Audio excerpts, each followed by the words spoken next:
listening is a skill. And the traditional way we've learned how to listen, the traditional skill of listening, is called deliberative listening.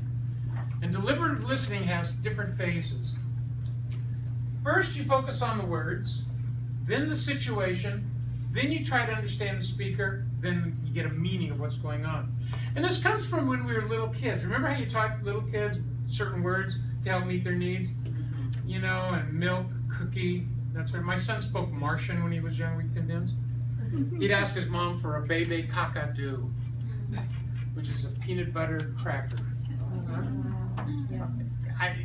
He was so insistent, he'd go up to her and go, no, ma, 2 bebe kakadu. Anyway, thank goodness he found it. And he was 15. But anyway, so what we tried, but eventually he worked into it. Anyway, no, but we focused on teaching our children's words, and that's what this listening focused on.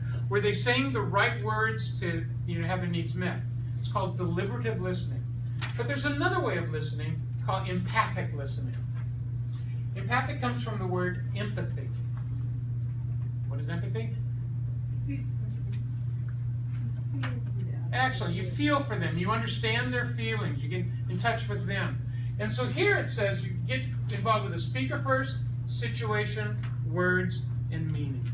And the best way really to explain it is an old story of mine. When I first started teaching, I was teaching for Ventura County, and I only had a couple of classes, so I really wasn't making enough money to survive. So I spent my money on the important things, like fun, food, more fun. And I didn't spend money on the things that didn't seem important, like the electric bill. So at the end of the month, I'd get that electric bill, because I was late, and it had the red lines in it. I don't know if you've ever seen those. And it said, Jim, it's too late to send in your bill. We're going to shut it off if you're not here at the Ventura County Electric Company by 4:30 on Friday. Okay. So 4 o'clock on Friday, I go rolling in there. And the building, you walked in, there's like a lobby area, a counter with 2 very nice ladies, and then a group of small conference rooms in the back. So I'd walk in, they'd look up at me and they'd go, hello, Jim, and I'd go, hello, because we'd established a relationship. I've been doing this for several months, So I think, hello, Jim, hi. And so I'm waiting for my turn, and while I'm waiting, this young woman comes barging in. Opens up, comes in, looks at the ladies behind the counter, and then starts opening up these conference rooms, seeing who's there and slamming them, opening up, slamming the door. Finally, one of the ladies looked at her and said, excuse me, may I help you? And the young woman stops, looks at her and goes, no, I'm looking for somebody important. What did she just tell those ladies? Did she just insult those ladies? Yes. All right, here's your lesson. You all thought that way because you're a deliberative listener. In that whole story I just told you, what did you focus on?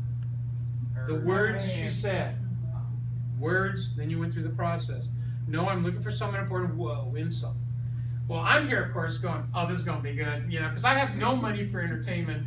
This now would be my weekend entertainment, seeing how this was going to be resolved. So, the ladies, though, were pros. They were empathic listeners. What percentage of the message are words? 7%. And if you focus just on that 7%, you're going to miss 90% of the message.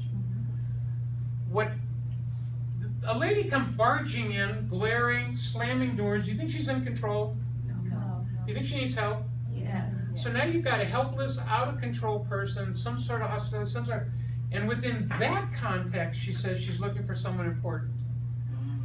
These ladies interpreted it correctly. They didn't hear an insult. They heard a cry for help. And her response was the best I've ever heard in the situation.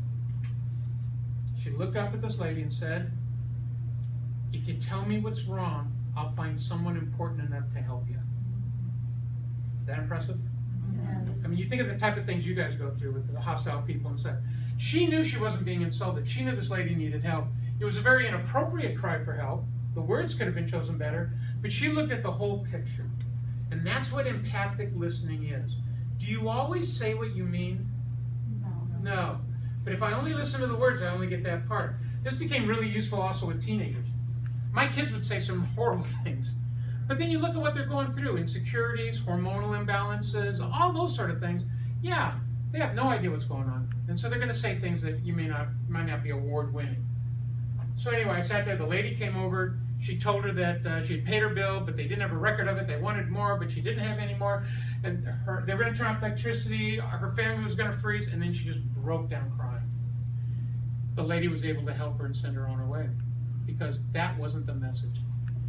I had a student one time come in to my office, and the student comes in and starts just railing against me, my class, my homework, how much homework I'm giving, and so on and so on.